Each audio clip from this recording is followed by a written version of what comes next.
Hello and welcome to reach UPSC. Reach UPSC में आप लोगों का बहुत बहुत स्वागत है और आज आप लोगों के लिए ये एक बहुत मच अवेटेड सीरीज है जो मेरे दिल के बहुत करीब है।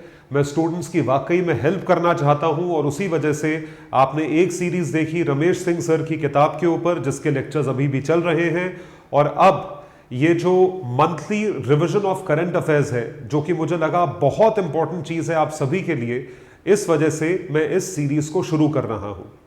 इस सीरीज को शुरू करने से पहले मैं आपको कुछ दो तीन चीजें बताना चाहता हूं जो इसी चीजों से रिलेटेड है या इसी पर्टिकुलर सीरीज से रिलेटेड है, करंट अफेयर्स से रिलेटेड है।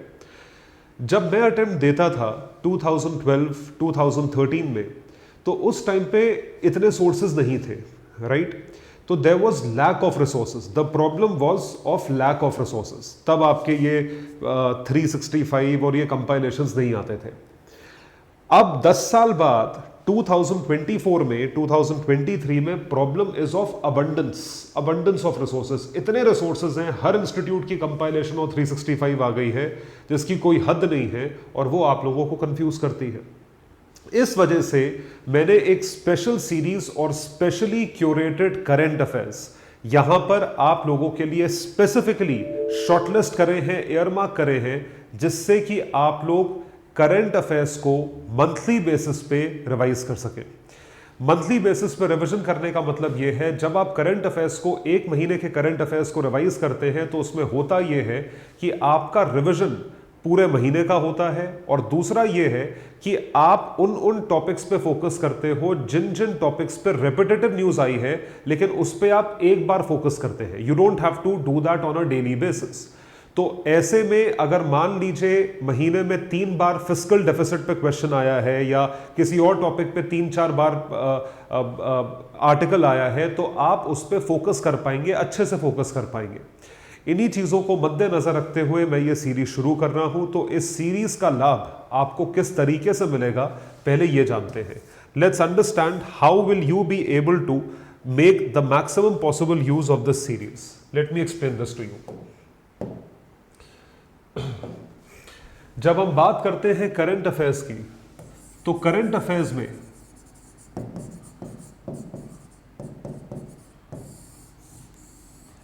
ऐसी कौन सी चीजें हैं जो कि इंपॉर्टेंट है? What all things are there in current affairs that are important? Important are some articles of various newspapers. अलग अलग न्यूज़पेपर्स के कुछ आर्टिकल्स इंपॉर्टेंट है और इन आर्टिकल्स में भी जो टर्म्स यूज करी गई हैं, जो कॉन्सेप्ट्स का एप्लीकेशन है, वो आप लोगों के लिए इंपॉर्टेंट है। तो टर्म्स और कॉन्सेप्ट्स, इस चीज का application of this. So when we talk about its application, जब हम इस एप्लीकेशन की बात करते हैं, इन चीजों को लेते हुए मैंने आप लोगों के लिए यहां पे क्वेश्चंस और उसके स्टेटमेंट्स को फ्रेम करा है। अब ये जितने भी क्वेश्चंस जिसको हम एमसीक्यूज बोलते हैं, इनको लिया गया है फ्रॉम प्रीवियस ईयर क्वेश्चंस, क्योंकि ये हमारी बाइबल है। बाइबल, गीता, कुरान, जो भी आप किताब फॉलो करते हैं, प्रीवियस ईयर क्वेश्चंस वो तथ्य है, वो सोर्स है जो कि हम बेस मानते हैं, फाउंडेशन मानते हैं और इसके बेसिस पे तैयारी करते हैं।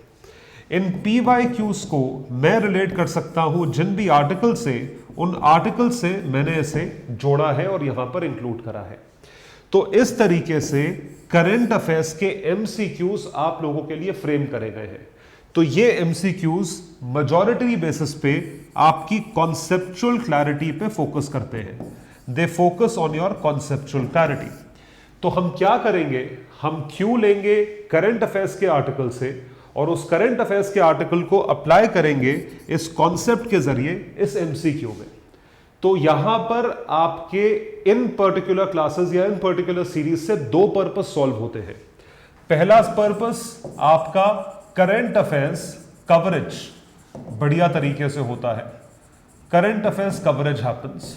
और दूसरा, इन करंट अफेयर्स का एप्लीकेशन आपका हाथों हाथ होता है। MCQs भी आपके बनते हैं, करंट अफेयर्स का एप्लीकेशन हाथों हाथ होता है। इन दो चीजों के सिवा जो तीसरा फायदा है, जो हिडन फायदा है, that you are not overburdened. I repeat, you are not overburdened with this particular series. आपके ऊपर एक्स्ट्रा बर्डन नहीं पड़ेगा, ये मैं प्रॉमिस करता हूं, मेरी गारंटी है। इन 3 फायदों के लिए आप इसको रेफर कर सकते हो। इसको मैं कहता हूं सांघीज एमसीक्यूज डाइजेस्ट, एसएमडी। तो सांघीज एमसीक्यू डाइजेस्ट जो है उसे हम पढ़ने जा रहे हैं। आप मुझसे अलग अलग सोशल मीडिया हैंडल्स पर जुड़ सकते हैं, जिसका लिंक आपको नीचे कमेंट सेक्शन में मिलेगा। स्पेसिफिकली आप मुझसे जुड़े मेरे टेलीग्राम हैंडल पर, जहां पर आपको डेली करंट अफेयर्स के अपडेट्स जरूर मिलते हैं। डेली बेसिस पे हम एक 10 मिनट रिवीजन डॉक्यूमेंट आप लोगों के लिए डालते हैं। वो 10 minute revision document with in 10 minutes actually में खत्म होता है। तो टेलीग्राम चैनल को जरूर सब्सक्राइब करें। उसके साथ साथ आप मुझे अन्य सोशल मीडिया पर भी फॉलो कर सकते हैं, बहुत सारी अपडेट्स के लिए और एग्जामिनेशन ओरिएंटेड न्यूज के लिए। तो आइए शुरू करते हैं और पहला सवाल देखते हैं इकोनॉमिक्स के ऊपर। यहां पे आप ध्यान रखिएगा, this is MCQ approach, this is application based class, this is MCQ approach. यहां पर हम कोई हंकी डोरी चीज या हम कोई हैंकी पैंकी चीज नहीं करेंगे, टाइम नहीं वेस्ट करेंगे कि हम एक चीज का बहुत डीप एनालिसिस करें। हम फिक्स करेंगे स्पेसिफिक चीज जो कि करंट अफेयर्स को हिट करती हो। तो पहला टॉपिक जिसपे सवाल है वो है कोऑपरेटिव बैंक्स का, और what is the purpose of setting up cooperative banks in India. Cooperative banks पे एक आर्टिकल आया है और उस आर्टिकल को मद्देनजर रखते हुए हमने कोऑपरेटिव बैंक्स पे ये एमसीक्यू फ्रेम किया है। To supply credit to SSUs, small scale units, to supply credit to small and marginal farmers, to encourage young entrepreneurs to set up business particularly in rural areas. और हमें बताना है तीनों में से कौन सी पंक्ति सही है, which of the following statements are correct. क्योंकि मार्च के महीने का एनालिसिस है, मार्च के महीने में कोऑपरेटिव बैंक्स पे ये आर्टिकल आया था, और क्योंकि कोऑपरेटिव बैंक्स को पे ये आर्टिकल था, इस वजह से हमने इस पे सवाल फ्रेम किया है। अब कोऑपरेटिव बैंक्स के बारे में क्वेश्चन पे आर्टिकल है, करंट अफेयर है, तो कोऑपरेटिव बैंक्स के बारे में जानना आपके लिए जरूरी है। तो कोऑपरेटिव बैंक्स क्या होते हैं? ऐसे बैंक्स जो कि कमर्शियल बैंक्स नहीं होते, ऐसे बैंक्स जो कि एक पर्पस के लिए बनाए जाते हैं, और वो पर्पस है एक्चुअली उन लोगों की हेल्प करना जिन लोगों तक नॉर्मल कमर्शियल बैंक्स नहीं पहुंच सकते। You are helping those people जिन लोगों तक नॉर्मल कमर्शियल बैंक्स नहीं पहुंच सकते, उनको कोऑपरेटिव बैंक जो है वो कहा जाता है। So cooperative banks in India are registered under state cooperative societies act. इस कानून के तहत रजिस्टर किए जाते हैं। Cooperative banks are also regulated by RBI, क्योंकि बैंकिंग एक्टिविटी है, and governed by banking regulation act. ये प्रीलिम्स फैक्ट है। So they are regulated by RBI, governed by banking regulation act and banking laws. This is what the cooperative banks do. तो भारत में cooperative banks play a crucial role in rural financing. ये है purpose. अगर कोई bank normally किसी को भी loan देता है तो वो तो कमर्शियल बैंक हो गया ना, वो लोन उसको देगा जहां से उसे मैक्सिमम इंटरेस्ट मिलेगा। लेकिन कोऑपरेटिव ऐसा नहीं करता। कोऑपरेटिव फोकस करता है रूरल फाइनेंसिंग पे, क्योंकि ये बना ही उस पर्पस के लिए है कि हमें उन लोगों की हेल्प करनी है जिन लोगों तक नॉर्मल बैंक्स नहीं पहुंच पाते, या जो लोग नॉर्मल बैंकों तक नहीं पहुंच पाते। तो this bank is a bank with purpose. Hence, they give out loans at a very nominal rate of interest with funding of areas under agriculture, livestock, milk, personal finance, self-employment, setting up of small scale units, among the few focus points in both urban and rural cooperative banks. This is what they focus upon. और उसके साथ साथ the cooperative banking system came into being to promote savings and investment habits among people. ये तो खैर मतलब बहुत लोगों में चाहिए, ये तो खैर हर ही इंसान में चाहिए कि सेविंग और इन्वेस्टमेंट हैबिट हम लोगों में होनी चाहिए। अगर हम में नहीं है तो it is better to have it. तो ये चीज कोऑपरेटिव के बारे में आप ध्यान रखेंगे। अगर आपको इतना भी ध्यान है तो भी आपका क्वेश्चन प्रीलिम्स में निकल सकता है। तो क्या बात हो रही है यहाँ पे? What is the purpose of setting up cooperative banks? It is to supply credit to small scale units. Yes, to supply credit to small and marginal farmers. This is something that is also true. Small and marginal farmers, they are given loans on the basis of what they have to do or what farming they have to do, of areas under agriculture, livestock, milk, personal finance, self-employment, and to encourage young entrepreneurs to set up business, particularly in rural areas. Now, cooperative bank doesn't in particular focus on this, but if young entrepreneurs ask for loans, loans will be provided by cooperative banks. So this is an all-inclusive question. Hence the answer is D for Delhi. 1, 2 and 3 all are correct. 1, 2 and 3 all are correct. This is how the questions have been framed. Next question is on Enforcement Directorate. This question can overlap with governance or can also overlap with polity, but its place, its jurisdiction is actually economy.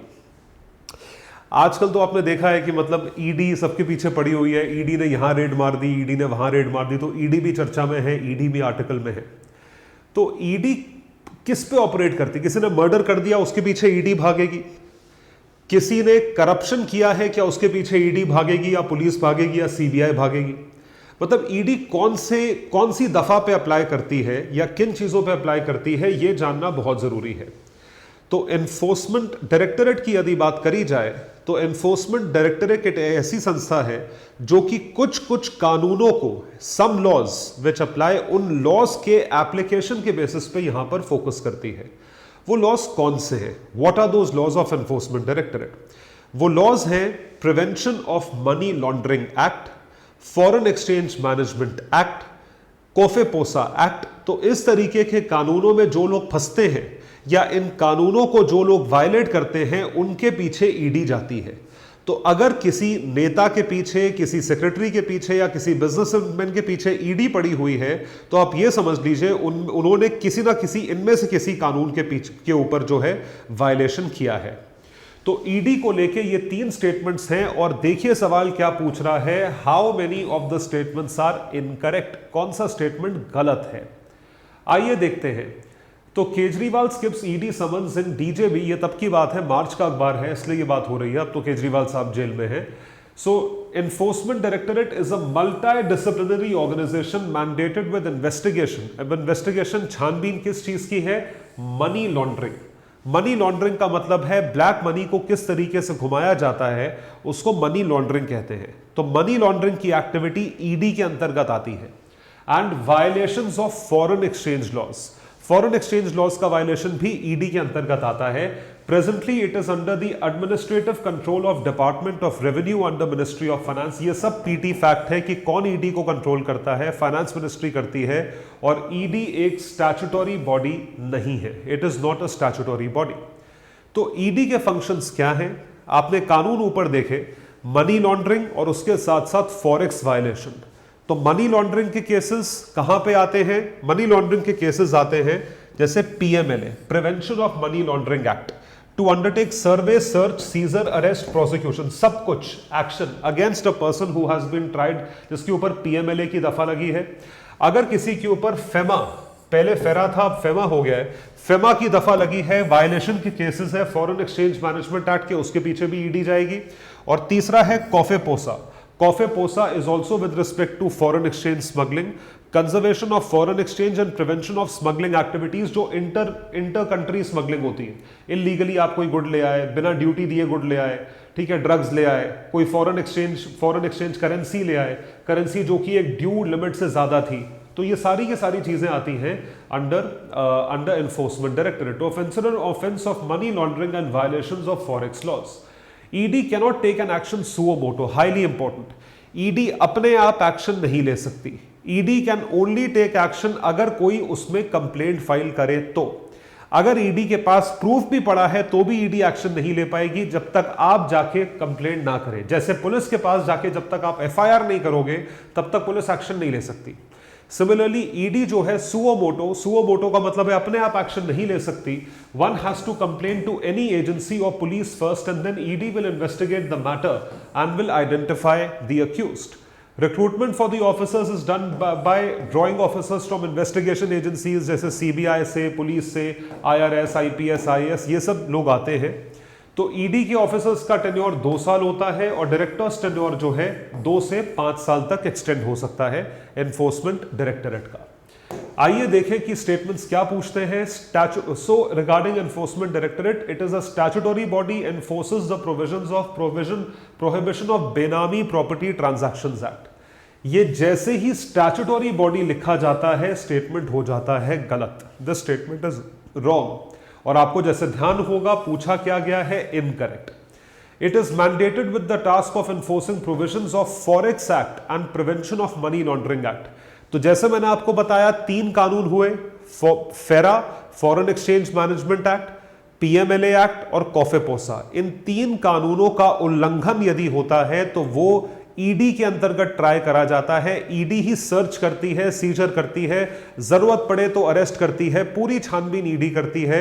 और करेगी कब? जब कोई complaint करेगा। It is mandated to process and recommend cases for preventive detention under COFEPOSA. So 2 and 3 are correct, 1 is wrong, तो only 1 is incorrect. अब ये देखिए किस तरीके से स्टेटमेंट्स हैं। ये 2023 से नॉर्म चेंज हुआ है। Only 1, 2 only, all 3, none of the above. तो ये आपको स्टेटमेंट्स पूछे गए हैं, how many of the above statements are correct, how many, कितने स्टेटमेंट सही हैं। वो ये नहीं पूछ रहा विच स्टेटमेंट्स आर करेक्ट, वो पूछ रहा है हाउ मेनी आर करेक्ट। अब आते हैं एमएसपी पे। बहुत लंबी चर्चा है। भारत सरकार ने आफ्टर ऑल जो कानून पास करे थे वो वापस लिए हैं। मिनिमम सपोर्ट प्राइस किस तरीके से कैलकुलेट होता है, आपने देखा होगा कैसे चीजें दी हुई हैं। A2 दिया हुआ है, A2 प्लस फैमिली लेबर दिया हुआ है। ये तरीके होते हैं कैलकुलेट करने के एमएसपी, मिनिमम सपोर्ट प्राइस। अब आप सोच के देखिए, आप किसान से उसका प्रोड्यूस खरीद रहे हैं।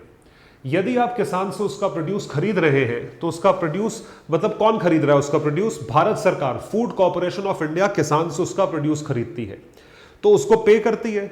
उस पेमेंट को एमएसपी कहते हैं। अब वो एमएसपी कैसे देगी? किसान का क्या क्या खर्चा है, जितने भी इनपुट्स हैं, चाहे वो सीड्स हो, फर्टिलाइजर हो, इंसेक्टिसाइड, पेस्टिसाइड, लेबर, अगर फैमिली लेबर लगी है वो, ये सारी चीजें प्लस उसकी ट्रांसपोर्टेशन कॉस्ट, इन सब का पेमेंट होगा, राइट। तो यहां पे क्या है? The economic cost of food grains to the FCI is MSP paid to the farmers plus transportation cost only, interest cost only, procurement incidentals and distribution cost, procurement incidentals and charges for godowns. क्या godown का खर्चा किसान देता है? ऐसे सोचो। तो article ये आया था। So guaranteed MSP is an ethical imperative.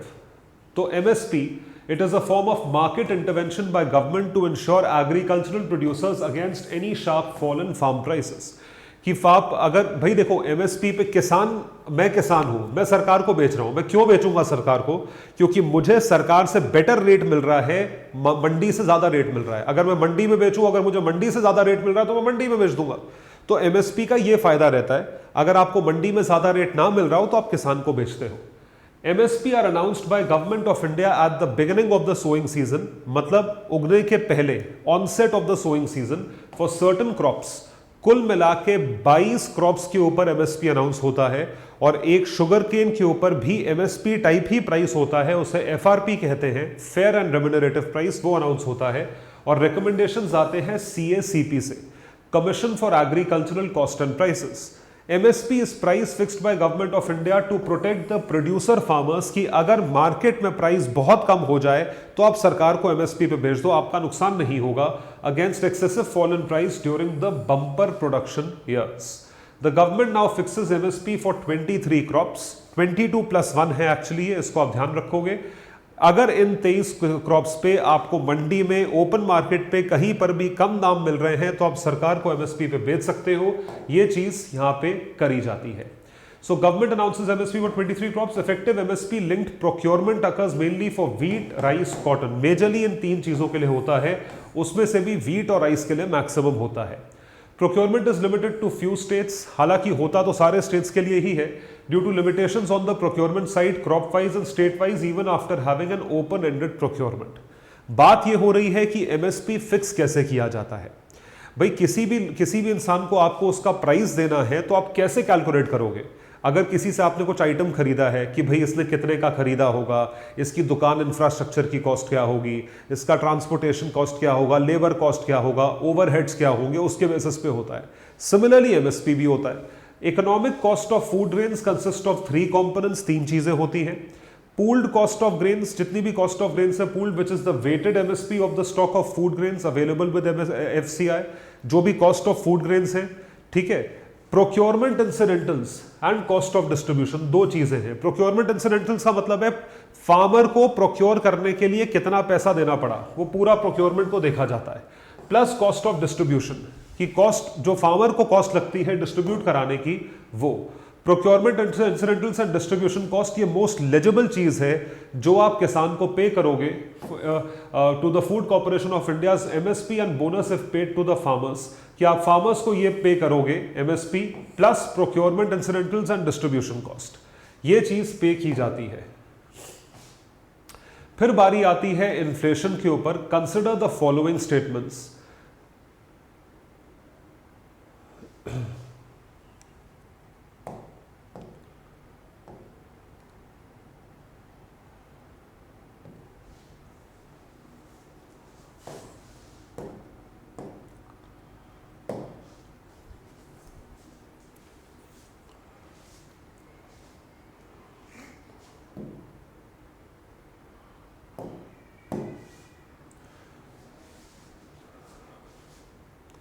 MSP के बारे में तो आप सब जानते ही हैं, तो एक बड़ा अच्छा सवाल है कि एमएसपी की आर्थिक कॉस्ट किसान को क्या पड़ती है और फूड कॉर्पोरेशन ऑफ इंडिया को क्या पड़ती है। तो जैसा कि आप एमएसपी के बारे में जानते हैं, मिनिमम सपोर्ट प्राइस एमएसपी, ये प्राइस पे किया जाता है सरकार द्वारा किसान को। This is paid to the farmer and this is paid by, ये कौन पे करता है, ये पे करती है गवर्नमेंट ऑफ इंडिया एफसीआई के जरिए, फूड कॉर्पोरेशन ऑफ इंडिया के जरिए। So food Corporation of India MSP पे करेंगे किसान को या फार्मर को।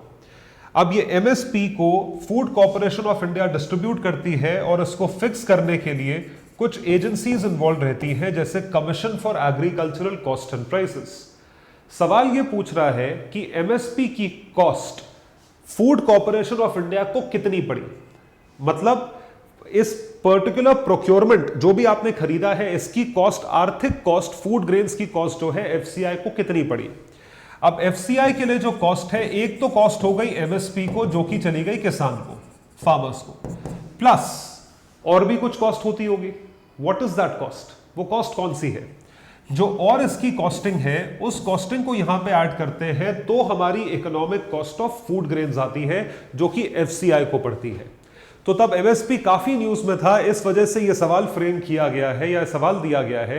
एमएसपी एक मार्केट इंटरवेंशन है जो कि भारत सरकार देती है किसानों को, जब किसान अपने प्रोड्यूस को बाहर मंडी में एक सस्ते दाम पे नहीं बेचना चाहते हो। तो भाई देखो, मैं किसान हूं, मुझे बेचना है, मैं तो वहीं बेचूंगा जहां मुझे सबसे ज्यादा प्राइस मिलेगा। अगर मुझे मंडी में कम प्राइस मिल रहा है और एमएसपी जो सरकार दे रही है वो ज्यादा है, तो मैं सरकार को बेचना चाहूंगा।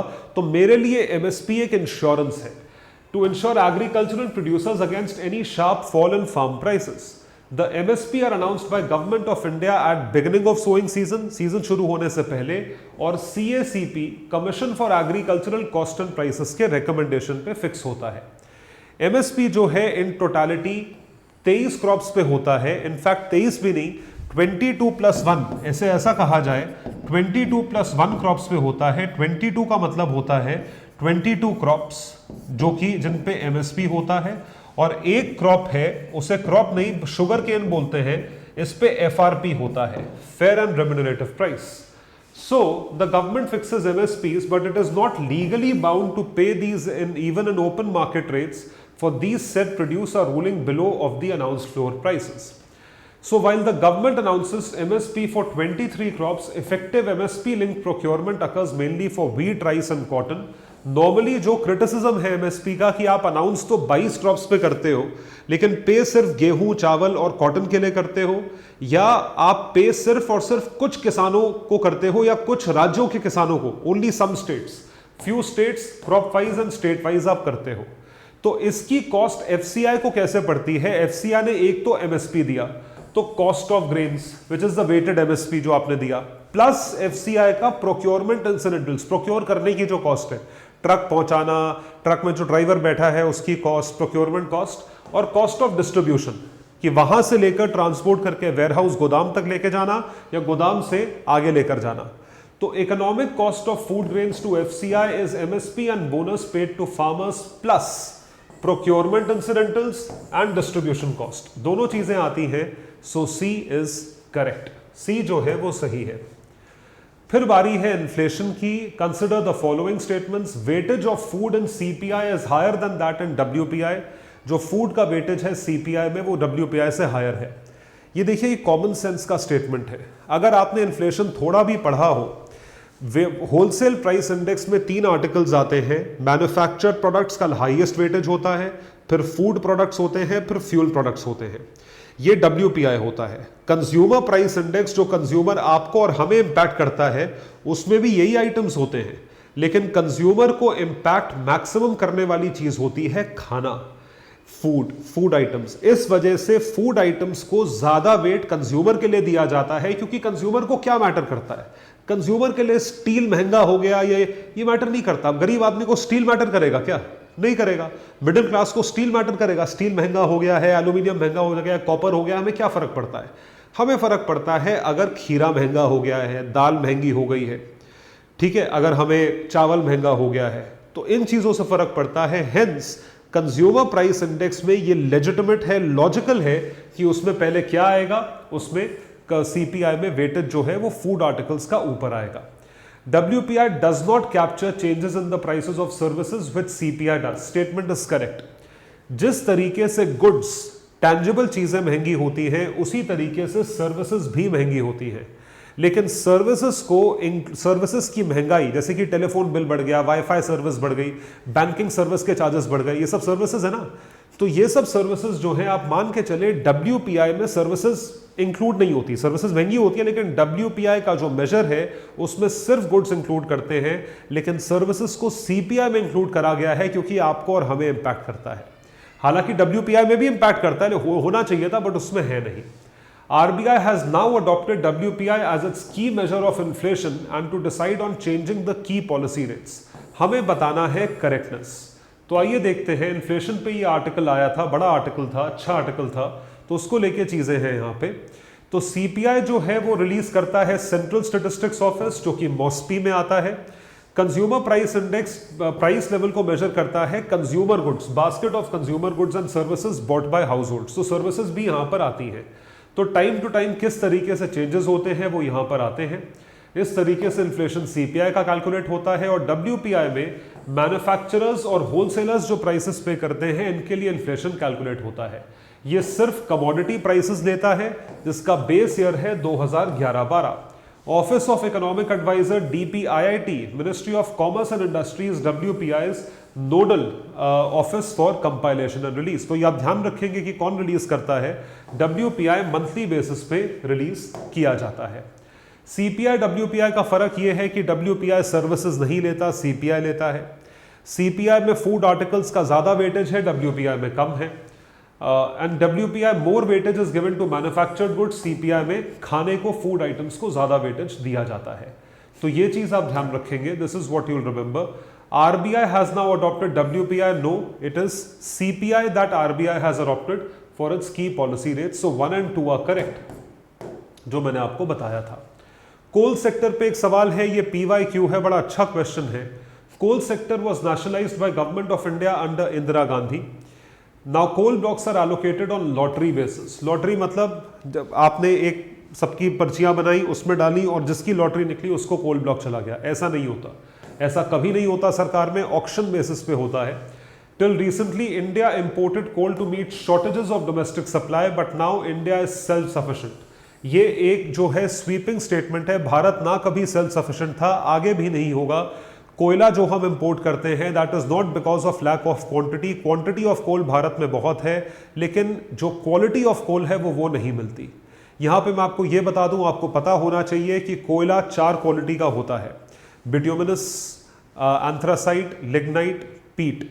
ठीक है, तो इस तरीके से आप ध्यान रखोगे कि 4 तरीके से कोल की क्वालिटी होती है, और कोल की जो लीस्ट, सबसे घटिया क्वालिटी होती है वो होती है पीट।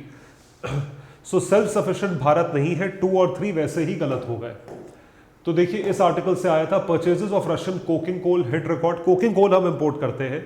It accounts for 55% of country's energy needs.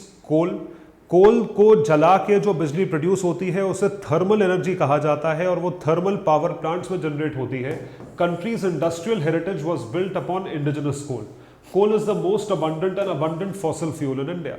Bharat में कोयला कहां कहां पाया जाता है, ये कोल ब्लॉक्स आपको याद रखने हैं। जम्मू एंड कश्मीर से लेकर साउथ तक कोयला पाया जाता है। और मैक्सिमम जो है ईस्ट इंडिया में, जैसे झारखंड, वेस्ट बंगाल, ओडिशा, बिहार, छत्तीसगढ़, तेलंगाना, मध्य प्रदेश, जम्मू कश्मीर में भी पाया जाता है by the way. Under Indira Gandhi nationalization was done in 2 phases. Coal Mines Special Provisions Act, it opens up commercial coal mining for both private and public entities and thus ends monopoly of Coal India. Presently, coal blocks are allocated on auction. Coal blocks हमेशा से auction पे आए थे। In fact जो कोल gate, जो कोल का सबसे बड़ा स्कैम हुआ था, वो भी ऑक्शन बेसिस पे, जब जो कोल ब्लॉक्स एलोकेट हुए थे ऑक्शन बेसिस पे ही हुआ था। So one only is correct, बाकी दोनों स्टेटमेंट्स गलत हैं। A is correct. Horizontal tax devolution, it's a PYQ prelims 2023, काफी अच्छा क्वेश्चन है। ये क्वेश्चन आता है 15th फाइनेंस कमीशन से, 15th FC। Horizontal tax devolution 15 Finance Commission used how many of the above as criteria other than population area and income distance? अब देखिए, ये देखिए, this is how a very smartly framed question, बहुत अच्छे से एकदम मतलब चालाकी से क्वेश्चन फ्रेम करा है कि 2 मोस्ट ऑब्वियस इंडिकेटर्स जिसके बेसिस पे टैक्स डेवोल्यूशन होती है वो तो आपको एग्जामिनर ने खुद ही बता दिए, तो आपको बाकी के चूज करने हैं। तो इसने पॉपुलेशन एरिया होता है, पॉपुलेशन एरिया यहां दिया नहीं है। इनकम डिस्टेंस होता है, इनकम डिस्टेंस का मेजॉरिटी वेटेज होता है, तो 45% वेटेज है 15 फाइनेंस कमीशन में, पहले 14 में 50% था, वो भी इन्होंने लिख दिया। तो बाकी जो चीजें मुश्किल हैं वो आपके गेस वर्क के लिए छोड़ी हैं, इस वजह से आपको याद रहनी चाहिए बारीकी से चीजें। पूछा गया है horizontal tax devolution, Karnataka's claim on funds utterly baseless, और ये आता है 15 फाइनेंस कमीशन के आर्टिकल को। आप जानते हैं 15 फाइनेंस कमीशन के रिकमेंडेशंस दिए गए थे श्री NK सिंह द्वारा, जिसपे काफी डिबेट हुआ था। उस डिबेट को मद्देनजर रखते हुए कई सारी चीजें ऐसी हुई थी जिनको देखते हुए यह डिसाइड हुआ था कि कैसे इन चीजों को दिया जाना चाहिए और किस तरीके से इन चीजों को अप्लाई किया जाना चाहिए। तो टैक्स का डेवोल्यूशन हुआ और टैक्स को किस तरीके से डिवॉल्व करना है इसके बारे में 2 प्रस्ताव रखे गए NK सिंह साहब ने। पहला जो है उसे बोलते हैं वर्टिकल टैक्स डेवोल्यूशन, ऊपर से नीचे, और दूसरा होता है हॉरिजॉन्टल टैक्स डेवोल्यूशन, जो हॉरिजॉन्टल इस तरीके से होता है। वर्टिकल टैक्स डेवोल्यूशन का मतलब है सेंटर से स्टेट, स्टेट से लोकल गवर्नमेंट। तो टैक्स डेवोल्यूशन का मतलब यह होता है कि जो टैक्स की कलेक्शन भारत सरकार यानी केंद्र सरकार के हाथ में आई है, उस पे हक जो है वो राज्य सरकारों का भी बनता है, तो राज्य सरकारों को कितना जाना चाहिए। इस पे NK सिंह साहब ने जो प्रस्ताव रखा था, उस प्रस्ताव के अनुसार 42%, 42% का जो टैक्स कलेक्शन है वो स्टेट्स को जाना चाहिए। जब ये रिकमेंडेशंस आए थे तब तक जम्मू एंड कश्मीर एक स्टेट हुआ करता था, लेकिन आर्टिकल 370 के एब्रोगेशन के बाद JNK 2 UTs में डिवाइड हो गया, जो कि केंद्र सरकार के ज्यूरिसडिक्शन में आता है। It comes under the jurisdiction of the central government. उसके बाद इसी रेशो को 42% से 41% कर दिया गया। It was recommended to be 41%। ये चीज करी गई NK सिंह साहब द्वारा। तो अब horizontal tax devolution suggest 12.5% weightage to demographic performance. अब देखिए क्या है, 14 फाइनेंस कमीशन में इनकम डिस्टेंस 50% है, फॉरेस्ट इकोलॉजी, एरिया, पॉपुलेशन। लेकिन नए जो 15 फाइनेंस कमीशन के रिकमेंडेशंस है उसमें क्या है, पॉपुलेशन को 15% वेटेज है, एरिया को 15% वेटेज है, फॉरेस्ट एंड इकोलॉजी को 10% वेटेज है, इंक्रीज हुआ है। पहले फॉरेस्ट को 7.5 था, फॉरेस्ट एंड इकोलॉजी को 10% है। इनकम को कम किया है 5%, और डेमोग्राफिक परफॉर्मेंस को 12.5% किया है। डेमोग्राफिक परफॉर्मेंस का मतलब है किन स्टेट्स क्या की ज्यादा संख्या है, जनसंख्या है, ज्यादा पॉपुलेशन है, किन स्टेट्स की कम है। ये एक बहुत बड़ा बोन ऑफ कंटेंशन है बाय द वे। सारी लड़ाई की जड़ ये डेमोग्राफिक परफॉर्मेंस है। और टैक्स एफर्ट, कि आप कितना एफर्ट कर रहे हो टैक्स कलेक्ट करने के लिए। ये हॉरिजॉन्टल डेवोल्यूशन ऑफ डेवोल्यूशन है, जिसमें आप वेटेज दे रहे हैं इन सारे के सारे पैरामीटर्स को। तो ये सारे पैरामीटर्स आपको याद रहने चाहिए। 2024, 25, 26, जब तक 16 फाइनेंस कमीशन नहीं आता तब तक ये इंपॉर्टेंट है, तो उसको आप ध्यान रखिएगा।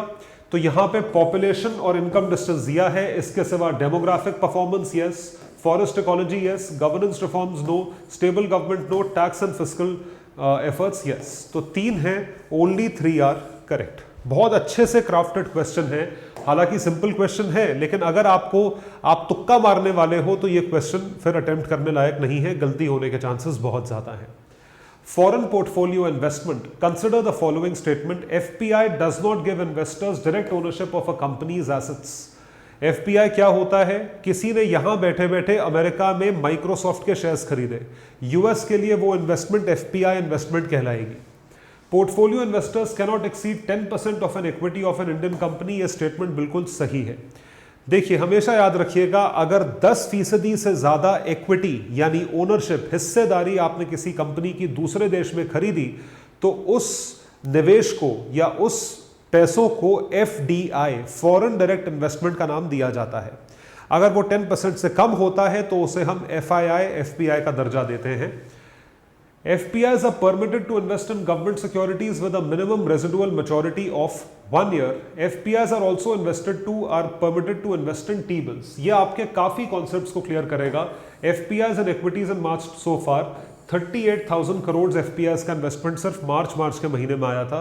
सोचिए 38,000 करोड़ का मतलब क्या हुआ? तकरीबन $5 बिलियन। इतने हेविली डिस्परेट हैं FPIs इंडियन मार्केट में इन्वेस्ट करने के लिए, शायद चुनाव आ रहे हैं इसलिए। तो आप देख सकते हैं एफपीआई एक तरीका है दूसरी कंट्रीज के शेयर मार्केट में इन्वेस्ट करने का। Securities, financial assets held by investors in another country. FPI does not give investors direct ownership of a companies assets. Companies assets की डायरेक्ट ओनरशिप नहीं है, इनडायरेक्ट। मैंने शेयर खरीद लिया, एक शेयर रिलायंस का खरीदा तो उसकी वजह से पूरी कंपनी थोड़ी मेरी हो गई, इनडायरेक्ट ओनरशिप है वो। FPI holdings can include stocks, ADR, GDR, bonds, mutual funds, exchange traded funds, ये सब इंक्लूड करता है।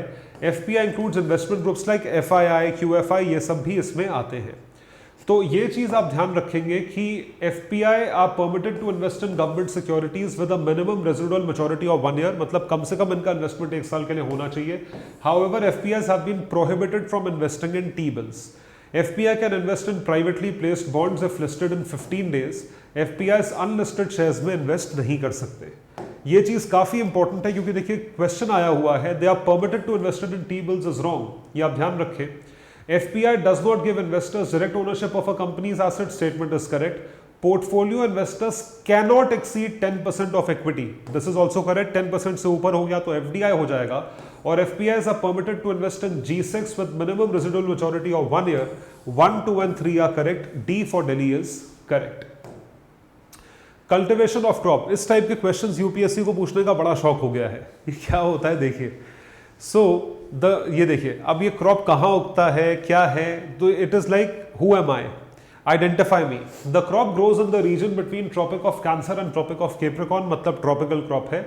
Frost, snowfall, high temperature above 30 degrees and strong sunshine is injurious to it.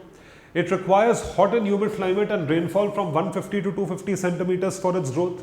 In India, the crop is traditionally grown in the Western Ghats and is also being expanding rapidly in the non-traditional areas of Andhra Pradesh and Odisha. तो western Ghats में यानी कि महाराष्ट्र, गोवा, कर्नाटका और केरला तक इसमें क्या उगता है?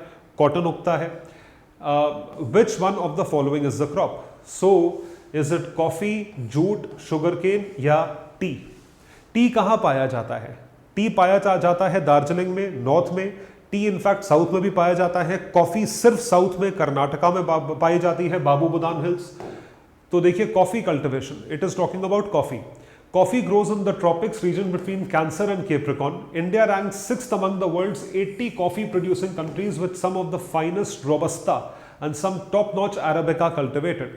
70% of India's coffee is exported largely to Europe and Asian markets. ये एक्सपोर्ट होती है, हमारे ब्रांड से बिकती है। Indian coffee is very popular. In fact जितनी कॉफ़ी आप फॉरेन ब्रांड्स की पीते हो, आप पीते स्टारबक्स की कॉफ़ी हो, लेकिन स्टारबक्स जो कॉफ़ी यूज़ करता है वो कॉफ़ी इंडियन ही यूज़ करता है। तो आप नेस्कैफे पिए या स्टारबक्स, बात एक ही है। तो 300 रुपये कॉफ़ी पे ना खर्च करें, घर पे बना लें नेस्कैफे की कॉफ़ी, वो ज़्यादा अच्छी होती है। In India coffee is traditionally grown in the western Ghat spread over Karnataka, Kerala and Tamil Nadu. Tamil Nadu तक जाता है। Coffee cultivation is expanding rapidly in non traditional areas of Andhra Pradesh and Odisha as well as in north eastern states. हालांकि north eastern states में पहले नहीं उगती थी, अब क्योंकि गर्मी हो गई है इसलिए वो उगने लगी है। India is the only country in the world where entire coffee cultivation is grown under shade, hand-picked and sun-dried. तो कॉफ़ी शावर्स होते हैं, जो पहला साउथ वेस्ट मानसून केरला में स्ट्राइक करता है, केरला कर्नाटका में। केरला में उसे मैंगो शावर्स का नाम दिया जाता है, जो कि अभी हुआ है अप्रैल मई के महीने में, और कर्नाटका में उसे कॉफ़ी शावर्स का नाम दिया जाता है। तो कॉफ़ी प्लांटेशंस होते हैं, जो आप फिल्में देखोगे, कई फिल्मों में टी गार्डन्स और कॉफ़ी गार्डन्स दिखाए जाते हैं। तो कॉफी प्लांट की जो रिक्वायरमेंट है वो ये है, ये आप पढ़ सकते हैं, this is geography. So the answer is coffee. Unemployment, disguised unemployment, ये आप लोगों को पता होना चाहिए, this is not a very difficult question. Disguised unemployment का मतलब ये है कि आपके पास नौकरी है बट आपका आउटपुट उस नौकरी में जीरो है। अगर 4 लोग मिलकर एक काम कर रहे थे, आप 5वें थे, आप 5वें भी चले गए उस चीज में, आप ये समझ लीजिए आपके काम का लेवल हो गया है जीरो, क्योंकि आपका कुछ आउटपुट नहीं है। अगर 5वें आदमी पे ज्वाइन करने पे अगर आपका आउटपुट इंक्रीज होता है तब तो आप एम्प्लॉयमेंट बोलोगे, लेकिन अगर आपका आउटपुट इंक्रीज नहीं हुआ है, आप फिर भी लगे हुए हो, you are disguisedly unemployed. So large number of people remain unemployed. No. Alternative employment is not available. No. Marginal productivity of labor is zero. Yes. So 1 worker 10 units, 2 worker 20 units, 3 worker 25 units, 4 worker 28 units, 5 worker 28 units. तो जो ये 5th worker आया, इसका marginal productivity जो है वो zero रहा, it was zero. तो इस चीज को आप ध्यान रखिएगा दैट जो 5th वर्कर आता है उसकी वजह से जीरो प्रोडक्टिविटी है, इस वजह से इस 5th वर्कर को कहा जाएगा that he is disguisedly unemployed. तो अब देखिए, employment scenario in India is grim, ये इंटरनेशनल लेबर ऑर्गेनाइजेशन की रिपोर्ट है। सो डिस्गाइज, सीजनल, स्ट्रक्चरल, ये सारे हैं और सवाल जो है वो सिर्फ डिस्गाइज पे है। सी इज द राइट ऑप्शन। फिर आती है बारी फिस्कल डेफिसिट पे। फिस्कल डेफिसिट के बारे में आपको पता होना चाहिए, this is something that you should know, क्योंकि फिस्कल डेफिसिट आए दिन अखबारों में, न्यूज में रहता है। इसका फॉर्मूला तो you should definitely know. Bharat सरकार के सारे, जिनको नहीं पता वो ध्यान से सुने, जितने भारत सरकार के सारे खर्चे, टोटल एक्सपेंडिचर, टोटल एक्सपेंडिचर में क्या आता है? Revenue expenditure, capital expenditure. Revenue, capital, total expenditure होता है, ये गवर्नमेंट का पूरा खर्चा है जो सरकार अलग अलग चीजों पे खर्च करती है, minus total receipts. Total receipts are revenue receipts plus capital receipts. Revenue receipts plus capital receipts, ये टोटल रिसीट्स हैं भारत सरकार की। फिस्कल डेफिसिट को कैलकुलेट करते समय एक चीज को हम एक्सक्लूड करते हैं और वो है बोरोइंग्स, यानी कि लोन्स। जो भी भारत सरकार बोरोइंग्स या लोन्स लेती है वो कैपिटल रिसीट्स का पार्ट होता है, जिसे हम यहां पे एक्सक्लूड करते हैं। तो इसके डिफरेंस से क्या आता है? इसके डिफरेंस से आता है fiscal deficit, FD. Fiscal deficit is the excess of budget expenditure over budget receipts other than borrowings. Statement is correct. Fiscal deficit is expressed as a percentage of nominal GDP of India. Very good statement. Fiscal deficit allows for the shortfall in the income of the government to do welfare and development activities. ये भी देखने वाली बात है। तो भारत का current account deficit और fiscal deficit क्या है? Difference between governments total expenditure and receipts excluding borrowing. तो एक्सपेंडिचर जब रेवेन्यू से ज्यादा हो, तो जब भारत सरकार का खर्चा आमदनी से ज्यादा हो तो उसे आप बोरोइंग से ही मीट करते हो। तो deficit does not mean debt, deficit means loss. It serves as an indicator how well the government is managing its finances. Recurring high fiscal deficit implies that the government has been spending beyond its means. अब एक developing country के लिए भारत सरकार अगर अपने mean से ज्यादा यानी वेलफेयर एक्टिविटीज पे खर्च कर रही है, तो फिस्कल डेफिसिट को फाइनेंस किया जाता है बोरोइंग्स, लोन्स के जरिए, जिसको आप डेफिसिट फाइनेंसिंग भी कहते हैं, राइट? तो fiscal deficit is the excess of this, yes. अगर हम बोलते हैं fiscal deficit is 5%, 6%, it has to come down to 3.5%. It is a percentage of nominal GDP, not real GDP. Fiscal deficit allows for shortfall in the income of the government to do welfare and development activities. ये एक assumption है, जरूरी नहीं है हमेशा ये true हो, लेकिन 1 और 2 ठीक है तो आपके पास डी ऑप्शन ही सबसे सही बचता है। जरूरी नहीं है अगर आपका खर्चा ज्यादा है तो डेवलपमेंट और वेलफेयर पे ही आप पैसा खर्च कर रहे हैं, राइट? अब बात आती है फॉरेक्स रिजर्व्स पे, foreign exchange reserves, forex reserves. Forex reserves, Bharat जो है उसने बहुत मैसिव फॉरेक्स अट्रैक्ट करा है। भारत के कुल मिला के टोटल फॉरेक्स इनकमिंग्स 2023-24 की यदि बात करी जाए तो तकरीबन $650 बिलियन का फॉरेन एक्सचेंज इनफ्लो है एफडीआई के जरिए। तो फॉरेन एक्सचेंज रिजर्व्स उसी से बनते हैं। फॉरेन एक्सचेंज रिजर्व्स का सबसे बड़ा जरिया है एफडीआई और एफआईआई, उसके बाद उसका जरिया है एक्सपोर्ट्स के थ्रू जो हमारे पास पैसा आता है, और फिर गोल्ड को भी फॉरेक्स रिजर्व्स में इंक्लूड करा जाता है। गोल्ड के साथ साथ स्पेशल ड्रॉइंग राइट्स और reserve transposition, special drawing rights जो कि आईएमएफ की करेंसी होती है, आईएमएफ जिस करेंसी में लोन देता है उसको इंक्लूड करा जाता है, और आरटीपी रिजर्व ट्रांसपोजिशन जहां पे हम कंट्रीब्यूट करते हैं उसमें इंक्लूड किया जाता है। A rise in forex reserve may help in strengthening the rupee against dollar. Yes, जितना ज़्यादा हमारे पास इनकमिंग फॉरेक्स आएगा, फॉरेक्स का सप्लाई बढ़ेगा, उतना ही रुपी अप्रिशिएट करेगा, तो वो रुपी को स्ट्रेंथन करता है। Increase in reserves does give India adequate cushion to combat sudden disruption in foreign capital flow. जो foreign capital flow है उसमें sudden disruption होता है. Increase in reserves does give India adequate cushion to combat sudden disruption in foreign capital flow. Absolutely true. Department of Economic Affairs, Ministry of Finance functions as the custodian and manager of these forex reserves. No. So they act as the first line of defense for economic slowdown and acquisition of reserves. They facilitate external trade and payment. Absolutely true. They act as a cushion against volatility at global interest rates. तो forex को इस तरीके से नापा जाता है. RBI is the custodian and manager of forex reserves. So 1 and 2 are correct. Third one is incorrect. फिर बारी है पीएमएलए की, prevention of money laundering act की। पीएमएलए को लेकर क्या बात करी जा रही है, what are we talking about when we see PMLA और prevention of money laundering act की, मनी लॉन्ड्रिंग को प्रिवेंट किया जाए। बेसिकली ब्लैक मनी को जनरेट करने का अगर कोई कानून है तो वो ये है, कोई black money act as such हमारी कंट्री में नहीं है। मनी लॉन्ड्रिंग के बहुत सारे तरीके हैं भारत देश में, तो बात ये करी जा रही है कि मनी लॉन्ड्रिंग का एक कानून है जिसमें अमेंडमेंट्स किए जाते हैं बार बार, और मनी लॉन्ड्रिंग का की दफ़ा अगर किसी पे लगती है तो आप ये समझ के चले कि वो इंसान जो है उसको ट्राई किया जाता है ईडी द्वारा, ईडी उसके पीछे पड़ जाती है। सो आप देखें, PMLA 2002 was enacted to prevent money laundering and to provide of confiscation for property derived from money laundering. जो भी आपने मनी लॉन्डर करके आपने जो भी पैसा कमाया है या प्रॉपर्टी जनरेट करी है, प्रॉपर्टी आपने बना ली या खरीद ली, वो प्रॉपर्टी ईडी सीज कर लेगी, कॉन्फिस्केट कर लेगी। कॉन्फिस्केट का मतलब होता है जब्त कर लेना। Provisions of this act are applicable to financial institutions like banks, including RBI, mutual funds, insurance companies and their financial intermediaries. कहीं से भी आपने अगर पैसा जनरेट करा हो, ED investigates offences under PMLA और वो कॉन्फिस्केशन ऑफ प्रॉपर्टी कर सकती है। It is determined to go ahead for proceeds crime derived from scheduled offence under PMLA and to prosecute persons involved in the offence of money laundering. Appellate tribunal में case जाएगा। Here appeals against the orders of adjudicating authority. Any other high authority under the act of the tribunal can appeal in the appropriate high court. तो आप PMLA के order के खिलाफ जो है, ED के ऑर्डर के खिलाफ पहले आप appellate में जाओगे और फिर आप हाई कोर्ट में जा सकते हो।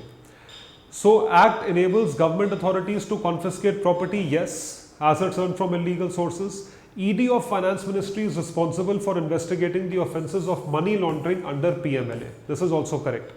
Provisions of this act are not applicable to NBFCs, mutual funds, insurance companies. Statement is wrong. It is applicable to mutual funds, insurance companies. So 1 and 2 are correct. ध्यान रखें, 1 and 2 are correct. MFN status. MFN clause under WTO regime is based on the principle of. देखिए, WTO के कई सारे agreements होते हैं, world trade organisation के agreements होते हैं। अग्रीमेंट्स जैसे कि agreement on agriculture, agreement on SPS, sanitary and phytosanitary measures, trade related intellectual property agreements, TRIMS, ये सारे अग्रीमेंट्स होते हैं। उसी तरीके से एक MFN स्टेटस का भी अग्रीमेंट होता है कि एक राज्य दूसरे राज्य को, एक कंट्री दूसरी कंट्री को स्पेशल ट्रीटमेंट नहीं दे सकता ट्रेड करने के लिए। तो जब हम MFN स्टेटस की बात करते हैं, most favoured nation status, most favoured nation का मतलब ये होता है कि हम फेवरेटिज्म करते हैं, लेकिन वो फेवरेटिज्म बाकी लोगों की कॉस्ट पे नहीं होगी। जिस चीज पे आप एक कंट्री को बेनिफिट दे रहे हो, उस चीज पे आप दूसरी कंट्रीज के साथ भेदभाव नहीं कर सकते। So non discrimination between Nations is the best possible option. WTO's investment facilitation negotiations are not illegal. MFN is or level of treatment given by one country to another with respect to international trade. GATT requires every WTO member to accord MFN status or preferential trade with respect to this to all member countries. सारे members जो है वो MFN पे आते हैं, यानी हर member को अगर हम कोई बेनिफिट एक को देते हैं तो वो सबको देना पड़ेगा। It sounds that MFN offers preferential treatment. It only ensures non-discriminatory trade. Discrimination नहीं होना चाहिए। It makes sure that any country receiving MFN status avoids any disadvantageous situation in comparison to grantors' other trade partners. According to WTO, countries cannot normally discriminate between the trading partners. यही चीज है. Therefore, MFN is a non-discriminatory trade policy as it ensures equal trading among all WTO members. ये चीज करी जाती है. So non-discrimination between nations. MNREGA पे सवाल है, बड़ा बेसिक क्वेश्चन है. मनरेगा की मैं आपको 4-5 चीजें बता देता हूं जो आपको याद रखनी है. मनरेगा applies only in rural areas, पहली चीज तो ये याद रखें. दूसरी, it applies only to adult members. 18 वर्ष से ऊपर अगर आपकी आयु है तो ही मनरेगा में आपको नौकरी मिलेगी. वॉलंटरी एम्प्लॉयमेंट है. वॉलंटरी मतलब आप जाके नौकरी मांगोगे तो आपको नौकरी दी जाएगी. अपने आप आपको घर आके कोई नौकरी नहीं दे रहा है. नौकरी जो है वो दी जाती है परिवार के एक सदस्य को. अगर 2 पहुंचे और एक को नौकरी मिले दूसरे को ना मिले तो इसमें शासन की गलती नहीं है. चौथी जो चीज है वो ये है कि अनस्किल्ड लेबर हो, किसी को कुछ नहीं आता है तो नौकरी देनी पड़ती है. तो गारंटीड वेज एम्प्लॉयमेंट प्रोग्राम जो है उसमें 100 दिन का रोजगार मनरेगा में एक अनस्किल्ड वर्कर को जो वॉलंटरली आपसे नौकरी मांगने आ रहा हो, एक परिवार का एडल्ट मेंबर हो, उसको नौकरी देना आपके ऊपर एक कंपल्शन है, एक ऑब्लिगेशन है. It enhances livelihood security in rural areas by providing at least 100 days of guaranteed wage employment in 1 year. Absolutely true. Manrega is to be implemented mainly by Gram Panchayats. Yes, it is to be implemented by Gram Panchayats. Apart from providing economic security, it helps in protecting the environment, empowering rural women, reducing rural-urban migration. बहुत अच्छा question है ये. Objectives of MNREGA यहाँ पर सारे हैं जो मैंने आपको बताए हैं और ये सबको एम्पावर करता है, ना कि सिर्फ वुमेन को या रूरल अर्बन माइग्रेशन को. SC, ST, OBC, basically it applies to rural areas. Rural areas में रहने वाले हर एक व्यक्ति को ये चीज बेनिफिट देगी. So 1, 2 and 3 all statements are correct. D for Delhi. FDI को लेके एक और बड़ा अच्छा क्वेश्चन है. Which of the following would include FDI in India?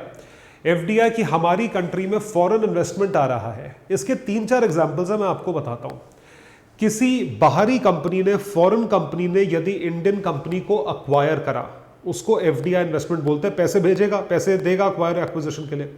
दूसरा, किसी बाहरी कंपनी ने इंडियन कंपनी में इन्वेस्ट करा, जैसे फेसबुक ने रिलायंस जियो में इन्वेस्ट करा, तकरीबन 40,000 करोड़ रुपए दिए थे कोविड के दौरान. तो वो चीज, वो पैसा आया, वो एक इन्वेस्टमेंट था. वॉलमार्ट ने फ्लिपकार्ट को अक्वायर करा, खरीद लिया. मर्जर्स होते हैं. एक फॉरेन कंपनी जैसे स्टारबक्स और टाटा का जेवी, स्टारबक्स ने 50% पैसा इन्वेस्ट करा है, FDI इन्वेस्टमेंट है. किसी भी तरीके से इन्वेस्टमेंट जो फॉरेन इन्वेस्टमेंट को अट्रैक्ट करता हो, FDI 10% से ऊपर इक्विटी आप किसी कंपनी में खरीदते हो, वो आता है. सब्सिडरी किसी ने खोली, Google India, Meta India, Instagram India, Apple India, वो सब FDI है. Yes, majority foreign equity holding in Indian companies, majority मतलब more than 50%, FDI. Companies exclusively financed by foreign companies, FDI. Portfolio investment, obviously not. ये कैसे FDI हो सकता है? Portfolio तो FPI है. So 1, 2 and 3 are correct. So FDI में जितने भी चीजें हैं वो सारी आती हैं. FDI 2 रूट से आता है, government route and automatic route, जो चीज यहां पे आती है. So 1, 2 and 3 are correct. और आखिरी क्वेश्चन है इंडेक्स ऑफ इंडस्ट्रियल प्रोडक्शन. बहुत पॉपुलर क्वेश्चन है, IIP. Index of industrial production के बारे में आप ध्यान रखें कि इंडेक्स ऑफ इंडस्ट्रियल प्रोडक्शन में ये IIP एक ऐसी इंडेक्स है जो कि कैलकुलेट करी जाती है इंडस्ट्री के प्रोडक्शन को ट्रैक करने के लिए. इंडस्ट्रीज का प्रोडक्शन किस रेट पे होता है, किस तरीके से होता है, उसको ट्रैक करना है. तो और मेक इन इंडिया के होने के बाद उसको ज़्यादा ट्रैक करना है, इसलिए IIP को जो है वो किया जाता है. So index of industrial production में कई सारी इंडस्ट्रीज आती हैं जिससे ये इंडेक्स बनाया जाता है. उस इंडेक्स में से कुछ कोर इंडस्ट्रीज को चूज करा जाता है और वो कोर इंडस्ट्रीज होती है 8 कोर इंडस्ट्रीज. उन 8 कोर इंडस्ट्रीज का वेटेज होता है 40.27%. 8 core industries comprise 60% of the weight of items included in IIP. No, first statement is incorrect. पहला स्टेटमेंट गलत होता है, आपके सामने सही आंसर आ गया. IIP is a composite indicator that measures short-term changes in the volume of production of a basket of industrial products during a given period with respect to that in the chosen base period. Yes, it is compiled by CSO. B for Bombay is correct. So core sector output growth spurs to 6.7% in February, which is very good news. ये चीज आती है. तो base year 2011-12 है और basket of industrial products during given period with respect to that in a chosen base period, it is compiled and released by CSO. So index gives growth rate of different industry groups of the economy over the specified time period. इसको index of industrial production कहा जाता है. आप ये समझिए, अगर ये IIP है 100% वेटेज, तो इसका जो 40% वेटेज है, 40.27% वेटेज, ये है 8 कोर इंडस्ट्रीज का, 8 कोर इंडस्ट्रीज का है, और ये आपकी 8 कोर इंडस्ट्रीज है. इनको कैसे याद करना है ये मैं आने वाले वीडियो में बताऊंगा नेक्स्ट मंथ में. तो यहां पर आप ध्यान रखें कि ये स्टेटमेंट गलत है और बी फॉर बॉम्बे 2 और 3 आपका स्टेटमेंट जो है वो सही है. तो आई होप ये इंपॉर्टेंट टॉपिक्स पूरे मंथ के इकोनॉमी कंपाइलेशन में आप लोग याद रखेंगे, इसका एप्लीकेशन याद रखेंगे, और ये चीज़ बहुत इंपॉर्टेंट है क्योंकि मैंने इसको नैरो डाउन करा है. मैं ज़बरदस्ती की इंफॉर्मेशन नहीं देना चाहता, वरना यही आप ये समझ लीजिए इसके डबल क्वेश्चंस होते हैं, लेकिन वो डबल क्वेश्चंस का पर्पस नहीं है. आप सिर्फ 1 महीना ना देखें, आप इसको आने वाले 6 महीने में देखें. ऐसे करते करते आपके 200 कॉन्सेप्ट्स जो हैं वो डेवलप हो जाएंगे 6 महीने में, और वो ही एग्जाम में काम आएंगे. तो अगर आपने पूरा वीडियो देखा है तो प्लीज सब्सक्राइब करिएगा. आप लोग सब्सक्राइब नहीं करते हो, लाइक जरूर करिएगा. एल्गोरिथम में हमें रैंक करने में हेल्प मिलती है. और आप और किन चीजों पे वीडियोस देखने चाहते हैं वो कमेंट सेक्शन में लिखिएगा. Do subscribe to my channel. Thank you so much. Bye everyone. Take care and all the best.